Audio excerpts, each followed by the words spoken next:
kasih Anda masih bersama kami. Dan untuk Anda, pemirsa yang baru saja bergabung, kami akan sajikan kembali 3 berita utama hari ini. Polres Morowali Utara menangkap 3 pelaku dan menyita 23 paket sabu-sabu. Ratusan personel gabungan melakukan patroli besar-besaran untuk memastikan situasi keamanan kondusif di Palu.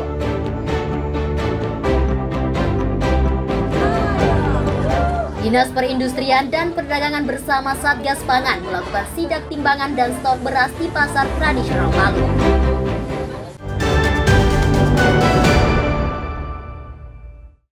Dinas Perindustrian dan Perdagangan Kota Palu bersama Satgas Pangan melakukan inspeksi mendadak alias sidak di sejumlah distributor beras Rabu pagi. Tak hanya cek ketersediaan stok, petugas juga memeriksa kebenaran timbangan yang digunakan pedagang. Hasilnya, timbangan yang digunakan pedagang beras sudah sesuai standar dan dilengkapi cap tanda tera. Dari pemantauan, Disperindak menegaskan stok beras di Kota Palu hingga kini aman. Pasokan lancar karena sejumlah daerah penyalur sedang panen.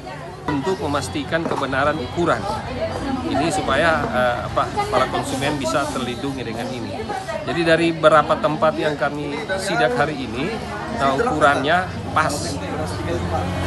Kemudian juga timbangannya sudah ada cap tanda tera, sehingga masyarakat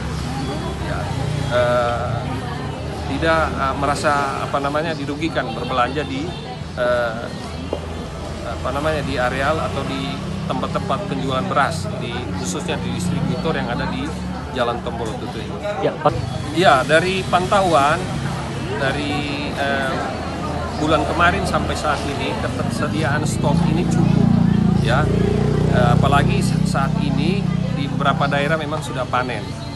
Akibat melimpahnya stok beras membuat harga beras berangsur turun. Beras premium yang semula Rp17.000 kini turun menjadi Rp16.000 per kilogram.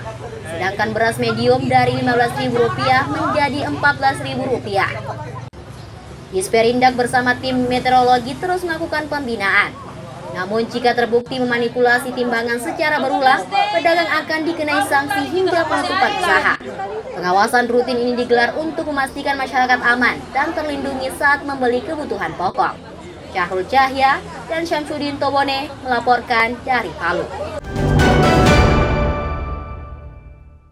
Lintasan tanah bergeliat dengan lompatan para atlet balap sepeda yang berlaga pada Pekan Olahraga Kota Palu atau Porkot 2025. Kegiatan yang diikuti 75 atlet ini digelar di hutan kota dengan mempertandingkan kelompok usia, mulai dari 12 tahun ke bawah, remaja hingga kelas open. Puluhan peserta beradu skill dan kecepatan dalam menyelesaikan seluruh lintasan. Dukungan puluhan penonton ikut memacu semangat atlet muda ini untuk menjadi yang tercepat.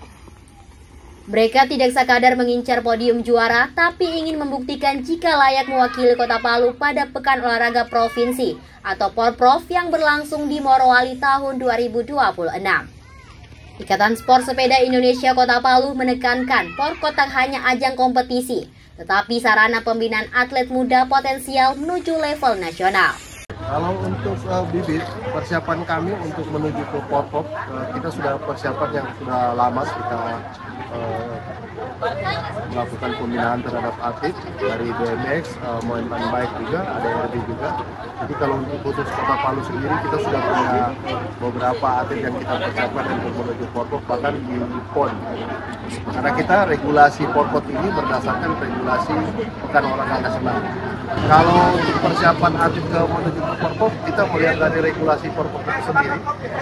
Kira-kira kebutuhan Porprov itu seperti apa, berapa jumlah atlet, berapa woman, berapa men-nya, kita sudah siap. Bagi para peserta, Porkot menjadi momentum penting untuk menunjukkan kualitas dan semangat mengikuti kompetisi di tingkat Kota Palu. Prestasi yang dicapai sekaligus menjadi jalan pembuka untuk menggapai prestasi yang lebih tinggi. Kalau anak-anak sekarang, zaman sekarang, kayak keren saja, keren, terpacu adrenalinnya karena nasional, ada Porprov, Rapon, Porkot, sama yang kemarin PON di Medan. Tantangannya sih bukan cuma laki-laki bisa, perempuan juga bisa. ISSI Palu memasang target menyapu bersih medali cabang olahraga balap sepeda pada Porprov 2026 Morowali. Meskipun diakui lawan terberat nantinya datang dari atlet Kabupaten Banggai, Sigi dan Parigi Mautong. Syahul Cahya dan Syamsuddin Tobone melaporkan dari Palu. Hutan tidak hanya berfungsi menjaga ekosistem dan sumber kehidupan bagi aneka ragam flora dan fauna. Hutan juga bisa menjadi destinasi wisata yang mengasihkan bagi para pecinta alam. Seperti halnya hutan Ranjuri yang terletak di Desa Beka, Kecamatan Maraola, Kabupaten Sigi. Hutan seluas 12 hektar ini menyimpan pesona alam yang menakjubkan. Terdapat pepohonan yang masih bertahan dengan berusia ratusan tahun. Keberadaan pepohonan yang menjulang tinggi dan berdiameter besar membuat hutan Ranjuri juga disebut hutan purba. Hutan ini tidak hanya menjadi rumah bagi satwa endemik Sulawesi, tapi juga benteng kokoh untuk melindungi masyarakat Desa Beka dari bencana alam. Sumber air bersih masyarakat juga berasal dari hutan Ranjuri. Keunikan hutan Ranjuri menjadi magnet bagi pecinta alam dan petualang di alam bebas. Mereka menyusuri jalan setapak yang dikelilingi pepohonan yang rimbun. Jika kecapean, bisa singgah beristirahat dan melepas dahaga dengan meminum langsung air yang mengalir di tengah hutan.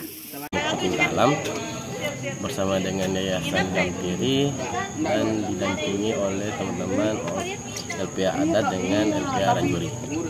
Nah, hari ini kami menyusuri hutan Ranjuri. Kesan yang saya dapat di hutan Ranjuri ini sangat banyak dan sangat bermanfaat untuk masyarakat setempat. Saya berharap hutan Ranjuri ini tetap lestari dan tetap dijaga kelestariannya. Hutan Ranjuri adalah hutan yang berada tepat di antara pemukiman masyarakat, tidak jauh dari pemukiman masyarakat, yang berperan penting terhadap keberlangsungan masyarakat Desa Beka. Karena masyarakat Desa Beka masih memanfaatkan sumber mata air yang berasal dari hutan Ranjuri tersebut. Tidak hanya itu, beberapa tumbuhan-tumbuhan yang berada di dalam hutan Ranjuri dimanfaatkan oleh masyarakat seperti tumbuhan-tumbuhan yang berbuah, mangga, dan lain sebagainya. Cukup beralasan jika masyarakat Desa Beka bersikukuh melindungi hutan Ranjuri. Mereka melarang siapapun untuk melakukan penebangan pohon atau merusak kawasan hutan tersebut. Aryo Prasetyo dan Syamsuddin Tobone melaporkan dari Sigi.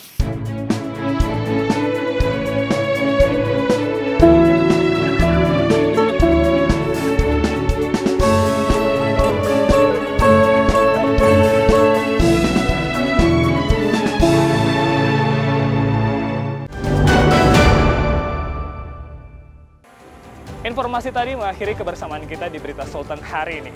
Mewakili rekan kerja yang bertugas, saya Aling Talamoa mengucapkan terima kasih atas kebersamaan Anda. Selamat beraktivitas, sampai jumpa, Songgom Puasi, Tabe.